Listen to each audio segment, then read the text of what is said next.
Hey guys, so we're analyzing real life attacks caught on tape. Let's dive into our next scenario. Thank you, Leo. Let's see what's happening here. So we see an attacker that is aggressing. So as you guys can see, we have a woman getting into an ATM room. A lot of attacks. The more we analyze scenarios, a lot of attacks we see that are happening in an ATM room. Of course, a robbery. So here we have a guy getting in and closing behind him the ATM room, so it's already kind of suspicious. The woman is understanding that she's in trouble here, and we have our robber here that is having a conversation, probably asking the woman to pull out the money, but pay attention how he takes, see it one more time. Pay attention how he takes his time to get out from his bag the weapon, almost in a slow motion, and he pulls out a gun, and it could almost be funny if it wasn't such a dangerous and serious scenario. But look how he's taking his time to pull out the gun and then a machete out of his bag. Now is commanding her to get out money from the ATM. What we're going to be talking today is not necessarily about how to neutralize the gun or the machete he had.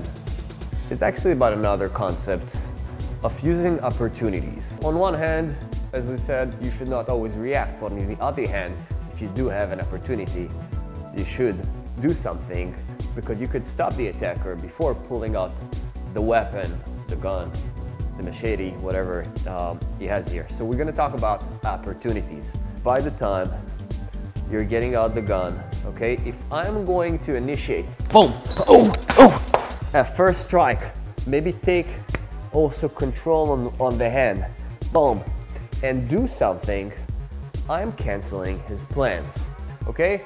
Imagine someone is actually planning on handing you $100.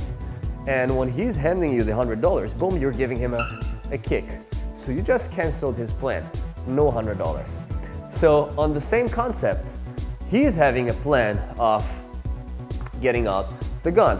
If I am reacting on time, I could do something before even he gets out the gun.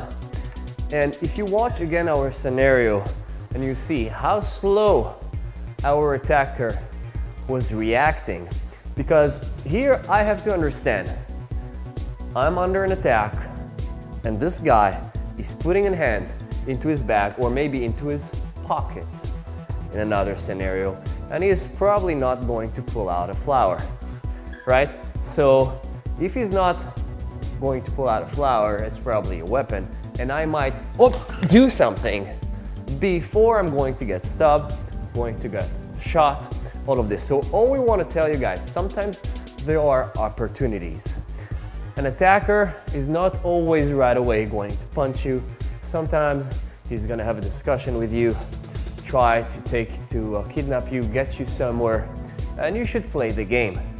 Okay, if we talk about women's self-defense, I even sometimes give tips to a woman. If a guy is trying to sexually assault you, you should sometimes even play the game, tell him maybe, oh, you know what, you're sweet, why not, boom, boom, and then act, surprise the attacker, use the element of surprise to your advantage. So to conclude, guys, on one hand, not always you should react or fight back. Sometimes if you can give your money, absolutely give your money if it's a robbery.